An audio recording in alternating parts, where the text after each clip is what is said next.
안녕하세요. 한 주간의 주요 정책과 경제 이슈를 한눈에 짚어보는 위클리 이슈 포커스 시간입니다. 오늘은 한다원 김채연 아나운서와 함께합니다. 안녕하세요. 안녕하세요.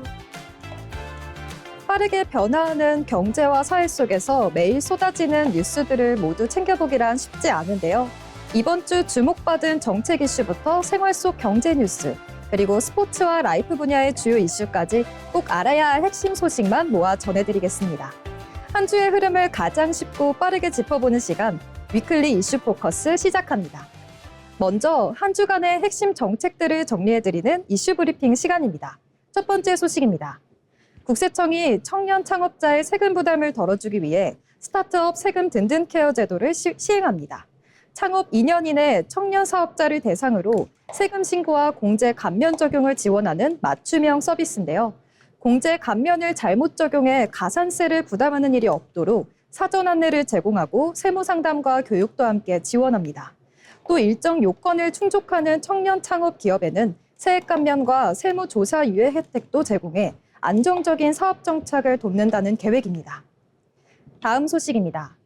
정부가 여름철 집중호우에 대비해 서울 일부 지역에서 도시 침수 예보를 처음 시행합니다. 대상 지역은 강남역과 신대방역 일대 등 침수 피해가 반복됐던 서울 6개 자치구인데요. 기상정보와 하수관로 수위, CCTV 자료 등을 실시간으로 분석해 침수 위험을 예측하고 시민들에게 안전 안내 문자를 발송할 예정입니다. 정부는 예보 발령 시 지자체와 경찰, 소방이 즉시 대응할 수 있도록 체계를 구축하고 향후 전국적으로 확대해 나갈 계획입니다. 다음 소식입니다. 정부가 올여름 해수욕장 바가지 요금을 근절하고 안전관리 강화에 나섭니다. 파라솔과 튜브, 샤워장 등 주요 대여 품목의 표준 가격을 공개하고 이를 위반할 경우 제재를 강화할 방침인데요. 또 무단으로 텐트나 차량을 장기간 점유하는 이른바 알박기 행위에 대한 집중 단속도 실시합니다. 정부는 안전요원 확충과 구명조끼 대여소 운영 등을 통해 국민들이 더욱 안전하고 쾌적하게 해수욕장을 이용할 수 있도록 지원할 방침입니다. 여기까지 주요 정책 소식 전해드렸는데요. 이어서 다음 소식 만나보겠습니다. 한다원 아나운서, 어떤 소식 준비했을까요? 네, 첫 번째 소식입니다. 미국과 이란의 양해각서 MOU 체결에 따라 세계 원유 수송의 핵심 길목인 호르무즈 해협이 다시 열렸습니다. 이번 합의에 따라 앞으로 60일 동안 선박들은 통행료 없이 해협을 이용할 수 있게 됐고, 이 기간 기뢰 제거 등 안전 확보 작업도 함께 진행될 예정인데요. 양측은 앞으로 60일 동안 이란 핵 프로그램과 제재 완화, 해협 관리 방안 등을 놓고 후속 협상을 이어갈 예정입니다. 호르무즈 해협은 전 세계 해상 원유와 액화 천연가스, LNG 수송의 핵심 통로인 만큼 통항이 정상화되면 에너지 공급 불안과 물류 차질 우려도 다소 완화될 것으로 기대됩니다. 다만 60일 이후 통행료 부과 여부와 해협 관리 방식은 여전히 협상 과제로 남아있는데요. 전문가들은 이번 합의가 글로벌 에너지 시장의 불확실성을 줄이는 계기가 될 수 있지만 후속 협상 결과에 따라 국제유가 금융시장 변동성이 다시 커질 수도 있는 만큼 향후 협상 과정을 계속 지켜볼 필요가 있다고 보고 있습니다. 다음 소식입니다. 국제유가가 안정세를 보이면서 국내 주유소 기름값도 5주 연속 하락했습니다. 한국석유공사 오피넷에 따르면 6월 셋째 주 전국 주유소 휘발유 평균 판매 가격은 리터당 2,009.2원으로 전주보다 0.7원 하락했고 경유 가격도 리터당 2,004.1원으로 같은 폭 내렸는데요. 이번 하락은 중동 지역의 긴장이 다소 완화되면서 국제유가가 안정세를 보인 영향이 국내 판매 가격에 반영된 결과라고 볼 수 있습니다.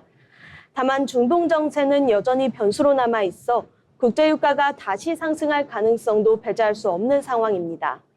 국제유가 변동은 통상 2주에서 3주 정도의 시차를 두고 국내 주유소 가격에 반영되는 만큼 당분간은 안정적인 흐름이 이어질 것이라는 전망이 나오고 있습니다.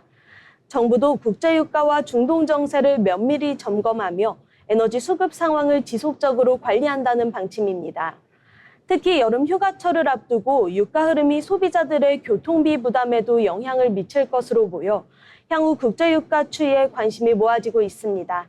지금까지 이슈 브리핑이었습니다.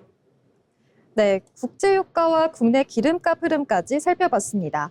이어서 김채연 아나운서 어떤 소식 준비하셨을까요? 네, 첫 번째 소식입니다. 정부가 소상공인 금융 지원의 핵심 수단인 지역 신용 보증 제도를 전면 개편합니다. 최근 경기 침체와 고금리 장기화로 소상공인의 대출 상환 부담이 커지면서 보증 제도의 건전성은 높이고 지원은 강화하겠다는 취지인데요. 정부는 앞으로 보증 비율 100%인 전액 보증을 원칙적으로 제한하고 보증 심사 체계도 보다 정교하게 개선할 계획입니다. 또 2030년까지 2조 2천억 원 규모의 부실 채권을 정리해 제도의 지속 가능성을 높이겠다는 계획입니다. 한편 신용 취약 소상공인과 인구 감소 지역 소상공인을 대상으로는 1,700억 원 규모의 특례 보증을 공급하고 재난 피해 소상공인 지원도 확대할 예정입니다. 정부는 이번 개편을 통해 지역 신용 보증 제도의 안정적인 운영 기반을 마련하고 소상공인 맞춤형 금융 지원을 강화해 나가겠다고 밝혔습니다. 다음 소식입니다. 앞으로 임금 체불이나 사업자에 관련 법령을 위반한 사업주는 외국인 근로자 고용이 제한됩니다. 법무부는 외국인 근로자의 인권 보호를 위해 관련 내용을 담은 출입국 관리법 시행규칙 개정안을 입법 예고했다고 밝혔습니다. 개정안에 따르면 근로기준법 위반으로 벌금 500만 원 이상의 형을 선고받고 체불임금 사업주 명단에 공개된 사업주는 해당 기간 동안 외국인 근로자를 초청할 수 없게 됩니다. 또 산업안전보건법이나 중대재해처벌법 위반으로 처벌받은 사업주 역시 위반 정도에 따라 최대 3년간 외국인 근로자 고용이 제한됩니다. 법무부는 이번 제도 개선이 외국인 근로자를 임금체불과 산업재해 위험으로부터 보호하고 사업주의 책임 있는 고용 문화를 확산시키는 데 집중하겠다고 했습니다. 지금까지 이슈 브리핑이었습니다. 네, 지금까지 한 주간의 주요 정책 이슈들 짚어드렸습니다. 정책이라고 하면 어렵게 느껴질 수 있지만 사실 우리 일상과 가장 밀접한 정보기도 한데요. 앞으로도 꼭 알아두면 좋을 정책 소식 계속해서 전해드리겠습니다. 지금까지 이슈 브리핑이었습니다.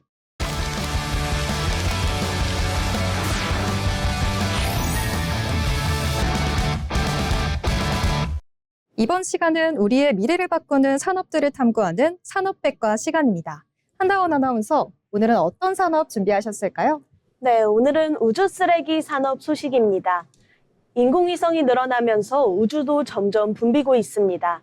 하지만 우주 개발이 활발해질수록 또 하나의 문제가 커지고 있는데요. 바로 임무를 마친 인공위성과 로켓잔에 각종 파편으로 생겨난 우주 쓰레기입니다. 이제는 우주를 탐사하는 것을 넘어 우주를 안전하게 관리하는 산업까지 주목받고 있는데요.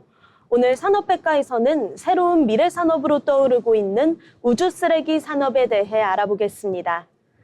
우주 쓰레기 산업은 지구 궤도에 떠다니는 폐인공위성과 로켓잔에 금속 파편 등을 추적하고 제거하거나 충돌을 예방하는 기술과 서비스를 말합니다.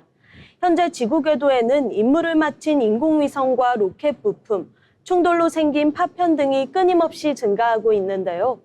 이러한 우주 쓰레기는 초속 수 킬로미터 이상의 빠른 속도로 움직이기 때문에 작은 파편 하나만으로도 인공위성이나 우주선에 큰 피해를 줄 수 있습니다. 이에 따라 우주 환경을 안전하게 유지하기 위한 새로운 산업이 빠르게 성장하고 있습니다. 우주 쓰레기 산업이 주목받는 가장 큰 이유는 민간 우주 시대가 본격화되고 있기 때문입니다. 최근 통신과 인터넷, 기상 관측 등을 위한 인공위성 발사가 크게 늘어나면서 지구 저궤도는 점점 더 복잡해지고 있는데요. 특히 스페이스X의 스타링크처럼 수천 개의 위성을 운영하는 프로젝트가 확대되면서 충돌 위험도 함께 커지고 있습니다. 만약 인공위성끼리 충돌이 발생하면 수많은 파편이 생겨 또 다른 충돌을 일으키는 캐슬러 증후군이 발생할 수 있다는 우려도 나오고 있습니다. 시장 조사 업체들은 우주 경제가 빠르게 성장하면서 우주 쓰레기 제거 시장도 함께 확대될 것이라고 전망하고 있습니다. 현재는 정부와 우주기관 중심의 사업이 대부분이지만 앞으로는 민간 기업들의 참여도 더욱 활발해질 것으로 보고 있는데요. 특히 위성 서비스가 늘어날수록 우주 교통 관리와 파편 제거 기술의 중요성도 함께 커질 것으로 보고 있습니다. 대표적으로 일본의 아스트로스 K는 폐 인공위성을 직접 포획해 제거하는 기술을 개발하고 있으며 유럽 우주국과 미국 항공우주국, 나사도 우주 쓰레기 제거 프로젝트를 추진하고 있습니다. 국내에서도 한국 항공우주원을 중심으로 우주 감시와 우주물체 추적 기술 개발이 진행되고 있으며 민간 우주기업들도 관련 기술 확보에 나서고 있습니다. 전문가들은 앞으로 우주 쓰레기 제거 기술이 위성 발사만큼 중요한 산업으로 자리 잡을 것이라고 전망하고 있습니다. 인공위성이 늘어날수록 안전한 우주 환경을 유지하는 것이 필수 과제가 되기 때문인데요. 향후에는 로봇팔이나 그물, 자석 등을 이용해 우주 쓰레기를 직접 회수하거나 파편의 궤도를 변경하는 다양한 기술도 상용화될 것으로 기대됩니다. 다만 높은 개발 비용과 국제 협력, 우주물체의 소유권 등은 해결해야 할 과제로 남아 있습니다. 우주를 개발하는 시대를 넘어 이제는 우주를 안전하게 관리하는 시대가 열리고 있습니다. 우주 쓰레기 산업은 지속 가능한 우주 개발을 위한 핵심 기술이자 앞으로 우주 경제를 뒷받침할 새로운 성장 산업으로 주목받고 있습니다. 지금까지 산업백과였습니다. 이제는 우주를 개발하는 것을 넘어 관리하는 시대가 열리고 있는데요. 우주 쓰레기 문제를 해결하기 위한 기술과 산업이 새로운 성장 분야로 주목받고 있습니다. 이어서 정확한 데이터로 트렌드를 짚어보는 데이터픽 시간입니다. 김하영 아나운서가 전해드립니다. 숫자로 트렌드를 짚어보는 데이터픽 시간입니다. 예전에는 해외 직구라고 하면 아마존이나 일본 쇼핑몰을 떠올리는 분들이 많았습니다. 국내보다 저렴하게 브랜드 제품을 살 수 있다는 점 때문에 해외 직구 시장은 꾸준히 커져 왔는데요. 그런데 최근 해외 직구 시장의 중심축이 바뀌고 있습니다. 미국 직구는 줄고 중국 플랫폼을 통한 초저가 직구가 빠르게 자리를 넓히고 있는 겁니다. 오늘 데이터픽에서는 알리익스프레스와 테무로 대표되는 중국 플랫폼의 공습을 숫자로 살펴보겠습니다. 먼저 전체 시장 규모부터 보겠습니다. 통계청에 따르면 2024년 온라인 해외 직접 구매액은 7조 9,583억 원으로 1년 전보다 19.1% 증가했습니다. 해외 직구 시장 자체는 여전히 커지고 있는 건데요. 하지만 국가별로 나눠보면 흐름은 뚜렷하게 갈립니다. 중국 직구액은 4조 7,772억 원으로 전년보다 48%나 늘었습니다. 전체 해외 직구액의 약 60%가 중국에서 나온 겁니다. 반면 미국 직구액은 1조 6,873억 원으로 1년 전보다 8.9% 줄었습니다. 과거 해외 직구의 대표 국가였던 미국은 줄고 중국이 그 자리를 빠르게 차지하고 있는 거죠. 이 흐름은 최근까지도 계속되고 있습니다. 2025년 1분기 온라인 해외 직접 구매액은 1조 9,551억 원이었는데 이 가운데 중국은 1조 2,205억 원을 차지했습니다. 비중으로 보면 62%가 넘습니다. 이어 2026년 1분기에도 전체 해외 직구액은 1조 9,789억 원, 이 중 중국은 1조 2,276억 원으로 집계됐습니다. 해외 직구 10건 중 상당수가 중국 플랫폼을 통해 이뤄지는 구조가 굳어지고 있는 셈입니다. 소비자들이 중국 플랫폼으로 몰리는 가장 큰 이유는 가격입니다. 알리익스프레스와 테무에서는 생활용품, 전자기기 액세서리, 의류 잡화 등을 몇천 원대에 구매할 수 있습니다. 무료 배송과 할인 쿠폰, 초저가 특가를 앞세우면서 소비자들의 진입 장벽도 낮습니다. 앱 이용자 수에서도 변화가 확인됩니다. YG앱 리테일 조사에 따르면 2025년 6월 기준 알리익스프레스의 국내 월간 이용자 수는 905만 명, 테무는 800만 명, 쉬인은 220만 명으로 집계됐습니다. 세 플랫폼을 합치면 1,900만 명이 넘습니다. 단순히 물건을 한두 번 사보는 수준을 넘어 중국 플랫폼이 국내 쇼핑 앱 시장의 주요 플레이어로 자리 잡고 있는 겁니다. 하지만 중국 플랫폼의 급성장에 대한 우려도 커지고 있습니다. 초저가 상품이 대량으로 유입되면서 유해물질 검출, KC 인증 미비, 가품 논란 등이 반복적으로 제기되고 있는데요. 실제로 일부 해외 직구 제품에서는 국내 기준을 초과한 납과 카드뮴이 검출되기도 했습니다. 소비자 피해 상담 역시 늘고 있는데요.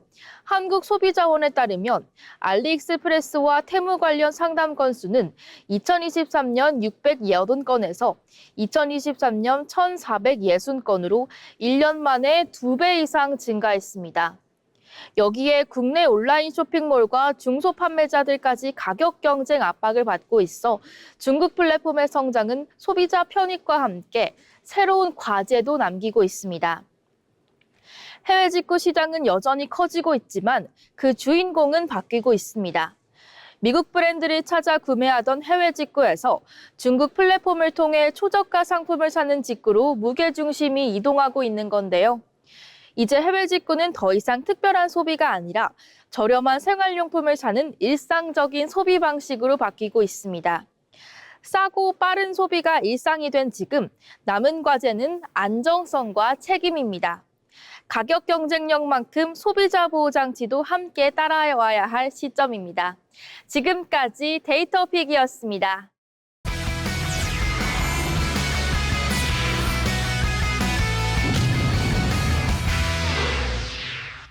이번 시간은 세상을 바꾸는 기술의 흐름을 짚어드리는 테크노트 시간입니다. 김채연 아나운서, 오늘 어떤 소식 준비하셨을까요? 네, 오늘 소개해드릴 기술은 스마트폰 이후에 차세대 컴퓨팅 플랫폼으로 주목받고 있는 AI 스마트 글래스입니다.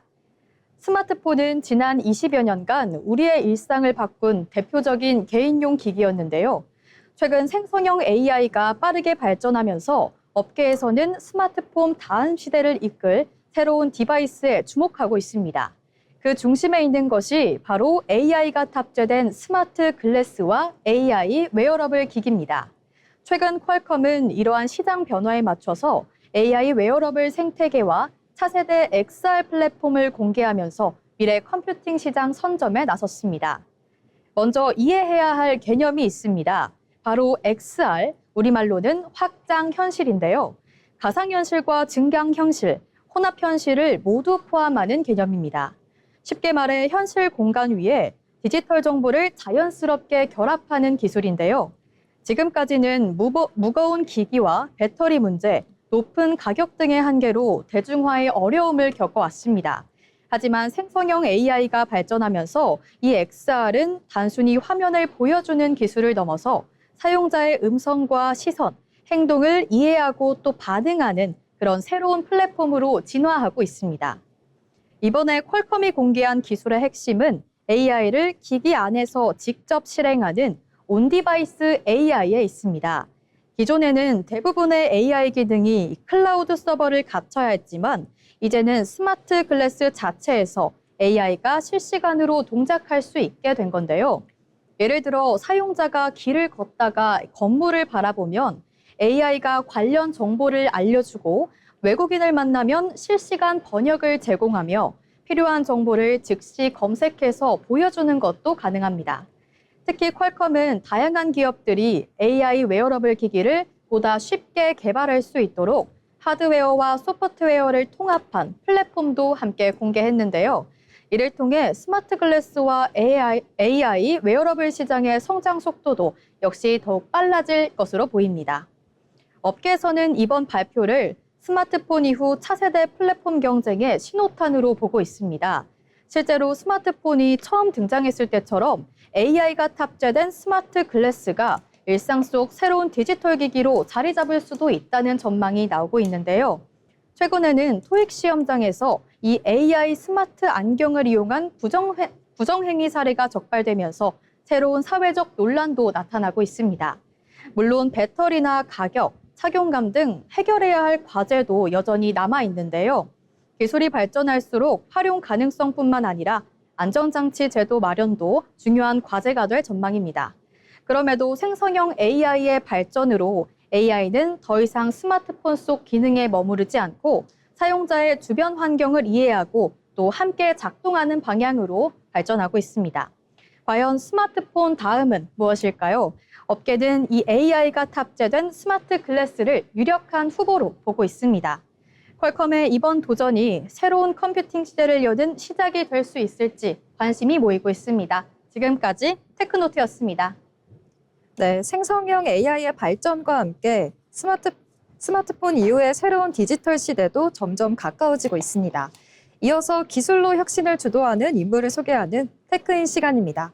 오늘은 어떤 분을 만나볼 수 있을까요? 김서윤 아나운서가 전해드립니다. 기술로 혁신을 이끄는 인물을 소개하는 테크인 시간입니다. 전 세계에서 매일 수억 명의 사람들이 사용하는 아이폰과 맥북, 애플워치. 이처럼 우리의 일상 속 깊숙이 자리 잡은 애플은 세계를 대표하는 IT 기업으로 성장했는데요. 그리고 그 중심에는 스티브 잡스의 뒤를 이어 애플을 이끌고 있는 CEO 팀 쿡이 있습니다. 특히 올해 9월 공개될 새로운 제품과 인공지능 기술에 대한 기대가 커지는 가운데 같은 시기 퇴임을 앞둔 팀 쿡의 마지막 행보에도 관심이 쏠리고 있습니다. 오늘 테크인에서는 조용한 리더십으로 애플의 혁신을 이어가고 있는 팀 쿡에 대해 알아보겠습니다. 팀 쿡의 이력은 조금 특별합니다. 많은 사람들이 혁신가라고 하면 뛰어난 개발자나 발명가를 떠올리지만 팀 쿡은 산업공학을 전공한 경영 전문가였습니다.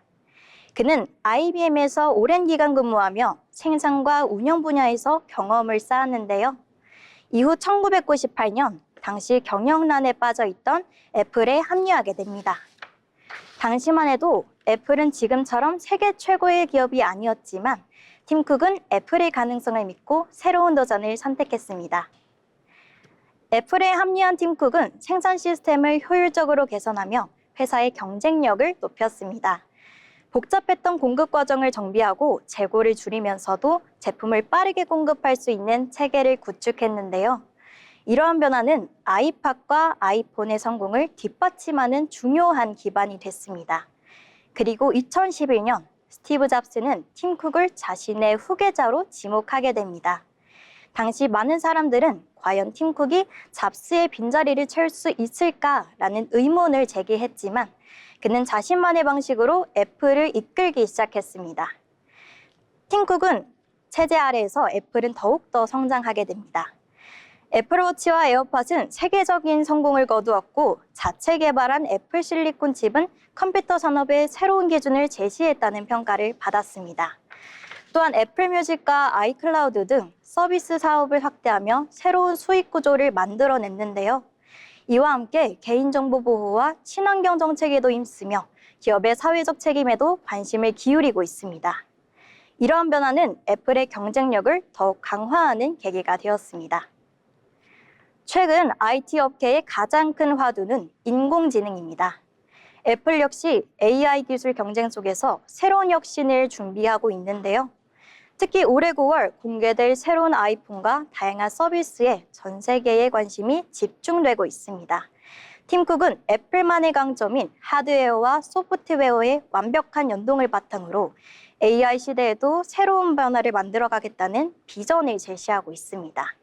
업계에서는 애플이 AI 시대에 어떤 새로운 경험을 선보일지 주목하고 있습니다.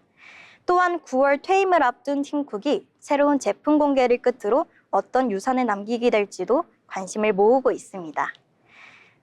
팀 쿡은 직접 제품을 발명한 인물은 아닙니다. 하지만 뛰어난 경영 능력과 리더십을 바탕으로 애플을 세계 최고의 기업 가운데 하나로 성장시켰는데요. 그리고 이를 통해 혁신은 새로운 기술을 만드는 것뿐 아니라 기존의 기술을 더 많은 사람들에게 가치 있게 전달하는 과정에서도 이루어질 수 있다는 사실을 보여주었습니다. 올해 9월 공개될 신제품이 그의 마지막 작품이 될 수 있다는 점에서 이번 발표는 더욱 특별한 의미를 가지고 있습니다. 강한 리더십으로 혁신을 이어가고 있는 팀 쿡. 앞으로 그가 애플과 함께 어떤 미래를 만들어갈지 기대해 보겠습니다. 지금까지 테크인이었습니다. 네, 한 사람의 생각과 선택이 때로는 한 기업을 바꾸고 더 나아가 우리의 일상까지 변화시키기도 합니다. 오늘 살펴본 팀 쿡의 이야기처럼 기술의 가치는 결국 사람을 향할 때 더욱 빛을 발하는데요. 앞으로도 테크인에서는 우리 삶을 바꿀 수 있는 혁신가들을 계속해서 소개해드리겠습니다. 지금까지 테크인이었습니다.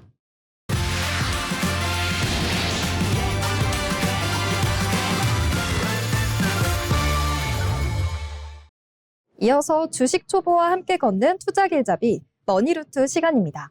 오늘도 주식과 경제 이야기를 쉽고 간단하게 풀어드리려고 하는데요.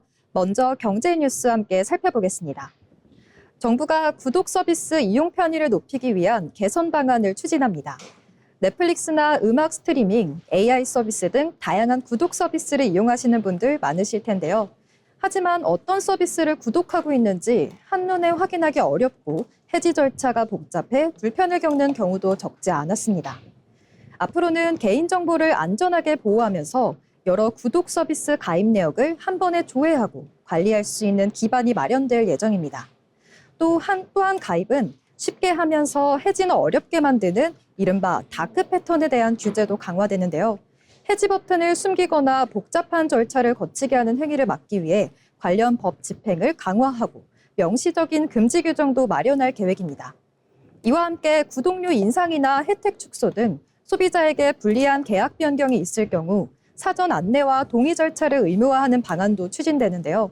가전 구독 서비스의 경우에는 월 구독료뿐만 아니라 계약 기간 전체에 부담해야 하는 총비용도 표시하도록 해 소비자들이 보다 쉽게 가격을 비교할 수 있도록 개선됩니다. 정부는 이번 제도 개선을 통해 소비자들의 알 권리와 선택권을 높이고 보다 투명한 구독 서비스 환경을 만들어 나가겠다고 밝혔습니다. 이번 주 주요 경제 뉴스를 살펴봤는데요. 경제 정책과 시장 흐름을 이해하는 것도 중요하지만 투자에 앞서 주식의 기본 개념을 제대로 알아두는 것도 빼놓을 수 없겠죠. 주식 투자의 기초를 짚어보는 주린이 가이드 시간입니다. 김채연 아나운서가 전해드립니다. 주린이를 위한 쉽고 친절한 주식 설명 시간, 주린이 가이드입니다. 새로운 기업이 증시에 등장할 때마다 빠지지 않고 나오는 단어가 있습니다. 바로 공모주인데요. 높은 경쟁률로 화제를 모으기도 하고 큰 수익 사례가 때로 알려지면서 관심을 받기도 합니다. 오늘은 공모주가 무엇인지 또 어떻게 투자하는지 쉽고 간단하게 알아보겠습니다. 공모주는 기업이 주식시장에 처음 상장하기 전에 일반 투자자들에게 공개적으로 판매하는 주식입니다. 기업은 공모주를 통해 사업에 필요한 자금을 마련하고 일반 투자자는 상장 전에 해당 기업의 주식을 살 기회를 얻게 됩니다. 그렇다면 사람들은 왜 이렇게 공모주에 관심을 가질까요? 가장 큰 이유는 상장 이후 주가 상승에 대한 기대감 때문입니다. 공모가보다 높은 가격의 거래가 시작되면 단기간에 수익을 얻을 수도 있기 때문인데요. 특히 성장성이 높은 기업이 상장할 경우에는 투자자들의 관심이 집중되는 경향이 있습니다. 실제로 우리나라 공모주 역사에서 가장 큰 화제를 모은 사례 중 하나는 LG 에너지솔루션입니다. 2022년 공모주 청약 당시 무려 114조 원이 넘는 증거금이 몰리면서 국내 IPO 역사상 최대 기록을 세웠는데요. 투자자 수 역시 440만 명을 넘어설 정도로 뜨거운 관심을 받았습니다. 그렇다면 공모주 투자는 어떻게 진행할 수 있을까요? 먼저 공모주 청약을 진행하는 증권사의 계좌를 미리 개설해야 합니다. 공모주마다 청약을 담당하는 증권사가 다르기 때문에 어떤 증권사에서 청약을 진행하는지 미리 확인하는 것이 중요합니다. 이후 공모주 청약 일정이 발표되면 정해진 날짜와 시간에 증권사 어플이나 홈페이지를 통해서 청약을 신청하면 됩니다.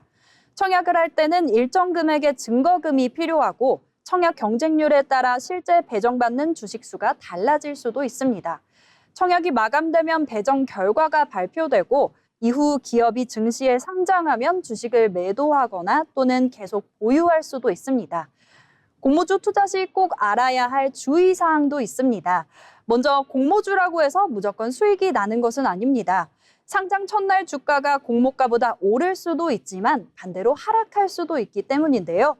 또 투자자들의 관심이 높을수록 경쟁률이 치열해져서 실제로는 한 주나 두 주 정도만 배정받는 경우도 적지 않습니다.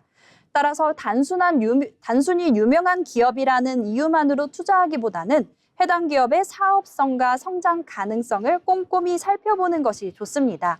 특히 최근에는 공모주마다 성적 차이가 크게 나타나고 있는 만큼 신중한 판단이 필요합니다. 오늘의 내용 정리해 보겠습니다. 공모주는 기업이 상장하기 전에 투자할 수 있는 기회이지만 모든 공모주가 반드시 좋은 성과를 내는 것은 아닙니다. 투자에 앞서 기업의 가치를 꼼꼼히 살펴보는 습관 꼭 기억하시기 바랍니다. 다음 시간에도 주식이 어렵게 느껴지시는 분들을 위해 쉽고 유익한 투자 정보를 준비해 오겠습니다. 지금까지 주린이 가이드였습니다. 네, 이렇게 투자에 앞서 알아두면 좋은 개념들을 주린이 가이드에서 함께 살펴봤는데요. 계속해서 저희와 함께 하시면서 투자의 기초 차근차근 쌓아가시면 좋을 것 같습니다. 이어서 코스피에 상장된 기업을 분석해보는 코스피 가이드 시간입니다.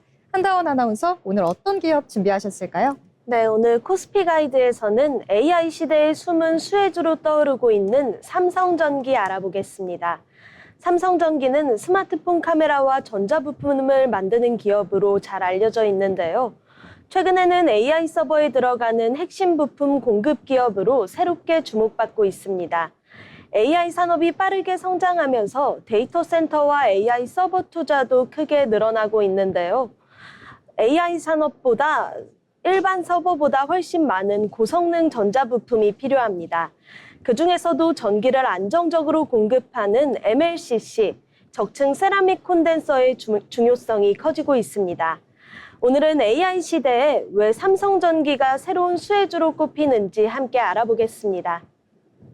MLCC는 전자기기 안에서 전기를 저장하고 안정적으로 공급하는 초소형 부품입니다. 스마트폰과 자동차는 물론 AI 서버에도 반드시 들어가는 핵심 부품인데요. 특히 AI 서버는 일반 PC보다 연산량과 전력 사용량이 훨씬 많기 때문에 더 많은 MLCC가 필요합니다. AI 반도체가 안정적으로 작동하려면 전력 공급 역시 매우 정밀해야 하기 때문입니다. AI 데이터 센터 투자가 확대될수록 고성능 MLCC 수요도 함께 증가할 것으로 보고 있는데요.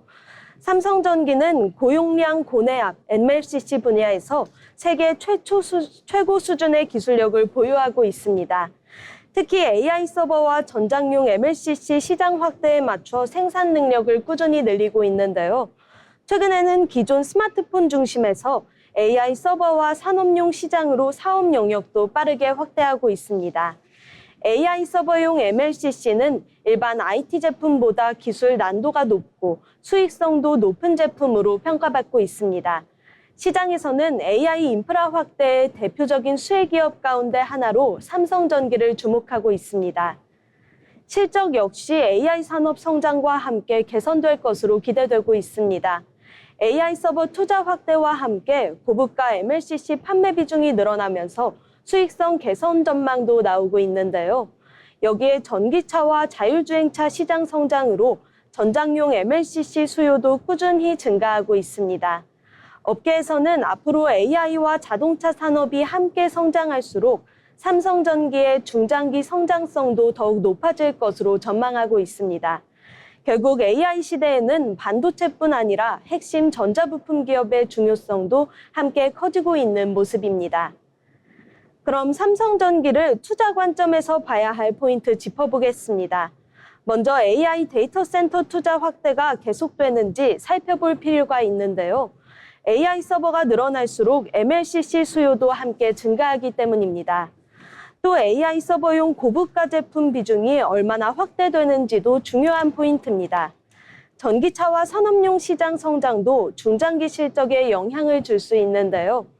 마지막으로 최근 AI 기대감이 주가의 상당 부분 반영된 만큼 실제 실적 개선이 이어지는지 확인하는 것이 중요할 것으로 보입니다.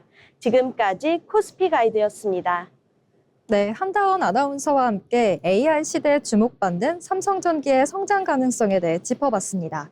코스피 기업을 살펴봤으니 이번엔 코스닥 기업도 살펴봐야겠죠? 코스닥 가이드 김채연 아나운서, 오늘 어떤 기업 준비했을까요? 네, 오늘은 코스닥 시가총액 1위 기업 알테오젠 준비했습니다. 최근 코스닥 시가총액 1위를 유지하고 있는 알테오젠이 잇따른 호재로 시장의 관심을 받고 있습니다. 알테오젠은 바이오 의약품의 투여 방식을 개선하는 플랫폼 기술을 보유한 국내 대표 바이오 기업인데요. 특히 정맥주사 의약품을 보다 간편한 피하 주사로 바꾸는 그런 ALT 비포 플랫폼 기술이 핵심 경쟁력으로 꼽힙니다. 치료 시간을 줄이고 환자의 편의성을 높일 수 있다는 점에서 글로벌 제약사들의 관심도 꾸준히 이어지고 있습니다. 최근 알테오젠은 지난 2019년 체결했던 첫 대규모 기술 수출 계약의 상대방이 바로 글로벌 제약회사 산호피였다고 처음 공개했습니다. 당시 계약 규모는 약 2조 원 수준으로 알려졌는데요. 그동안 계약 상대가 공개되지 않았던 만큼 시장의 기대도 컸습니다. 시장에서는 세계적인 제약사인 산호피가 이 알테오젠의 기술을 선택했다는 사실이 알려지면서 플랫폼 기술 경쟁력이 다시 한번 확인됐다는 평가가 나오고 있습니다. 현재 알테오젠은 산호피를 비롯해 MSD, 아스트라제네카, GSK 등 다수의 글로벌 제약사와 협력 관계를 구축하고 있습니다. 최근에는 바이오시밀러 제품인 ALT-L9이 사우디아라비아에서 품목 허가를 획득하면서 해외 시장 확대에 대한 기대감 또한 높아지고 있는데요. 이는 파트너사를 통해서 해외에서 허가를 받은 첫 사례가 되겠습니다. 회사는 이를 계기로 중동 시장 진출이 더욱 확대될 것으로 기대하고 있습니다. 여기에 파트너사 머크가 영국에서 진행된 특허 소송에서 유리한 판결을 받으면서 기술 관련 불확실성도 일부 완화됐다는 분석도 나오고 있습니다. 시장에서는 향후에 로열티 수익 확대 가능성에도 주목하고 있습니다. 앞으로의 관전 포인트는 세 가지입니다. 먼저 글로벌 제약사들과의 추가 기술 수출 계약이 이어질 수 있을까가 되겠습니다. 두 번째로 사우디 허가를 시작으로 해외 시장 확대가 본격화될 수 있을지입니다. 마지막으로 핵심 플랫폼 기술인 이 ALT-B4가 실제 매출과 로열티 증가로 이어질 수 있을지입니다.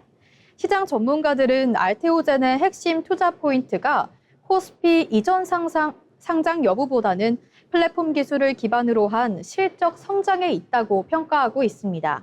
산호피와 MSD 등 글로벌 빅파마의 선택을 받은 이 알테오젠, 플랫폼 기술 경쟁력을 바탕으로 성장세를 이어가고 있는데요.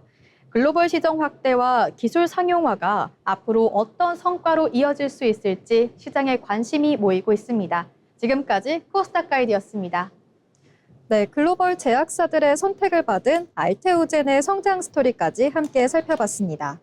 투자에서는 기업의 기술력과 성장성을 꼼꼼히 살펴보는 것이 무엇보다 중요하겠죠? 이것으로 오늘의 머니루트를 마치겠습니다. 이어서 일상 속 유용한 정보를 전해드리는 라이프 플러스 시간입니다. 김혜인 아나운서가 전해드립니다. 우리가 놓치기 쉬운 일상 속 법률 정보를 쏙쏙 알려드리는 라이프 플러스 시간입니다. 여러분, 인터넷으로 옷을 샀는데 마음에 안 들어서 환불하려고 보니 흰옷 세일 상품은 교환 및 환불 불가라는 규정 보신 적 있으신가요? 혹은 큰 마음 먹고 1년치를 끊어둔 헬스장을 이사 때문에 그만둬야 하는데 할인가로 결제하셨기 때문에 환불을 불가합니다 라는 답변 들으신 적 있으신가요? 그래서 눈물을 머금고 돌아가신 분들 많으실 겁니다. 일상에서 우리가 정말 자주 겪는 일이지만 법을 잘 모른다는 이유로 내 돈을 손해보는 경우가 참 많습니다. 그래서 오늘 라이프 플러스에서는 알면 돈이 되고 모르면 손해보는 일상 속 환불 규정의 진실에 대해서 파헤쳐 보겠습니다. 첫 번째 진실입니다. 온라인 쇼핑몰에서 흔히 볼 수 있는 흰옷, 니트류, 세일 상품 환불 불가 규정. 과연 법적으로 효력이 있을까요? 정답은 아닙니다. 우리나라 전자상거래법에 따르면 소비자는 물건을 받은 날로부터 7일 이내라면 단순 변심으로도 무조건 환불을 받을 수 있습니다. 판매자가 미리 환불 불가라고 고지했더라도 소용없습니다. 법 위에 판매자의 규정이 우선하기 때문이죠. 단 예외는 있습니다. 화장품 얼룩이나 향수 냄새 등으로 물건이 훼손됐거나 상품의 태그를 제거해서 새 상품으로서의 가치가 떨어졌을 때는 이 부분이 어렵습니다. 즉 태그를 떼지 않고 입어본 상태라면 당당하게 환불을 요구하셔도 좋습니다. 두 번째는 정말 많은 분들이 소가리를 하시는 헬스장이나 필라테스 환불 문제입니다. 이벤트 특가로 계약해서 환불이 어렵다는 말 들어보셨죠? 그렇지만 이 역시 방문 판매법에 따라 언제든지 계약을 해지할 수 있습니다. 법적으로 정해진 위약금 기준은 명확합니다. 내가 이용한 일수만큼의 금액과 총 금액에서의 10% 위약금을 지불한 뒤라면 나머지 금액은 돌려받으실 수 있습니다. 계약서에 환불 불가라고 서명했더라도 소비자를 부당하게 올가매는 약관은 무효 처리되니 걱정하지 않으셔도 됩니다. 그렇다면 판매자가 끝까지 우긴다면 우리는 어떻게 해야 할까요? 감정적으로 다투실 필요 전혀 없습니다. 가장 빠르고 확실한 해결책은 한국소비자원 국번 없이 1372, 국번 없이 1372의 피해 구제를 신청하시는 겁니다. 이때 가장 중요한 것은 통화녹음이나 결제 영수증 같은 증거입니다. 특히 결제하실 때 신용카드 할부로 결제를 하신다면 문제가 생겼을 때 카드사에 할부 항변권을 신청하실 수 있습니다. 그래서 이를 신청하게 되면 할부금 결제를 멈출 수 있는 강력한 방어 수단이 생기게 됩니다. 그래서 이 점 꼭 기억하시면 좋겠습니다. 법은 권리 위에 잠자는 자를 보호하지 않는다는 말이 있죠. 아는 만큼 내 지갑을 지킬 수 있습니다. 오늘 알려드린 당당한 소비자 권리 꼭 기억하셔서 앞으로의 억울한 일에서 손해보시는 일 없으시길 바라겠습니다. 네, 앞으로 똑똑한 소비 생활 하시길 바라겠습니다. 지금까지 라이프 플러스였습니다. 네, 오늘은 일상 속에서 놓치기 쉬운 소비자 권리와 환불 규정에 대해 알아봤는데요. 아는 만큼 내 권리를 지킬 수 있다는 점 꼭 기억하시기 바랍니다. 이어서 스포츠 소식입니다. 이름은 낯설지만 한 번 보면 눈을 뗄 수 없는 스포츠가 있는데요. 화려한 공중 액션이 매력적인 세팍타크로 이야기, 스포츠 프리즘에서 만나보시죠. 최진영 아나운서가 전해드립니다. 스포츠 프리즘입니다. 여러분은 네트를 사이에 두고 양쪽 코트에서 경기하는 종목하면 무엇이 떠오르시나요? 배구, 테니스, 배드민턴, 다양한 종목이 머릿속에 떠오르실 텐데요. 이와 같은 네트형 스포츠지만 손도, 라켓도 사용하지 않는 아주 독특한 스포츠가 있다고 합니다. 바로 발로 하는 배구라고도 불리는 세팍타크로인데요. 오늘 스포츠 프리즘에서는 화려한 기술과 박진감 넘치는 플레이를 특징으로 하는 세팍타크로에 대해 알려드리겠습니다. 세팍타크로, 이름부터 참 특이하죠. 세팍타크로는 발로 차다라는 뜻의 말레이어 세팍과 공이라는 뜻의 태국어 타크로가 합쳐진 이름입니다. 이름에서 알 수 있듯 세팍타크로는 동남아에서 기원한 스포츠입니다. 세팍타크로의 정확한 기원 연도는 알 수 없지만 15세기경 말레이시아 지역의 궁정에서 처음 시작된 공놀이가 시초로 알려져 있는데요. 당시에는 지금과 같은 네트형 스포츠가 아니라 여러 사람이 원을 만들어 등나무로 만든 공을 떨어뜨리지 않고 발로 차는 놀이였다고 합니다. 세팍타크로가 지금과 같은 형태가 된 것은 비교적 최근입니다. 1940년대에 들어 태국과 말레이시아에서 배구의 영향을 받아 세팍타크로 경기에 네트를 설치하고 점수제를 도입한 건데요. 하지만 당시까지는 나라별로 통일된 규칙이 정립되지 않아 국제 경기에서 문제가 생겼고 1960년대에 동남아 국가들이 모여 통일된 규칙을 만들면서 현대 세팍타크로가 탄생합니다. 그렇다면 세팍타크로는 어떤 규칙으로 진행되는 걸까요? 세팍타크로는 한 팀당 3명의 선수가 네트를 사이에 두고 경기를 하는 네트형 스포츠입니다. 세팍타크로의 가장 독특한 특징은 축구와 배구가 결합된 듯한 규칙을 가지고 있다는 건데요. 축구와 마찬가지로 손과 팔을 사용할 수 없고 배구와 비슷하게 한 팀은 최대 3번까지 공터치가 가능하며 상대 코트에 공을 떨어뜨리면 득점이 됩니다. 세팍타크로 역시 다른 네트형 스포츠와 마찬가지로 세트제로 운영됩니다. 한 세트당 점수는 21점으로 2선승제로 진행되는데요. 듀스가 나오는 경우를 제외하면 21점을 먼저 얻은 팀이 한 세트를 가져가게 됩니다. 세팍타크로의 또 다른 특징은 바로 화려한 움직임입니다. 손을 사용하지 못한다는 종목의 특성상 발을 이용한 화려한 기술들이 많이 나오기 때문인데요. 특히 몸을 뒤집으며 공중에 떠서 공을 발로 강하게 때려내는 공중제비 스파이크는 세팍타크로를 더욱 화려하게 만드는 기술입니다. 마치 무술 영화를 보는 듯한 다양한 공중 동작들 역시 세팍타크로를 보는 재미를 한층 높이는데요.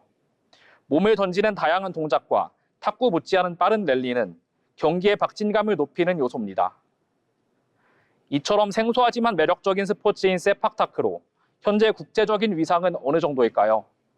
세팍타크로의 세계적인 위상은 아직 제한적이지만 아시아에서의 위상은 빠르게 올라가고 있습니다.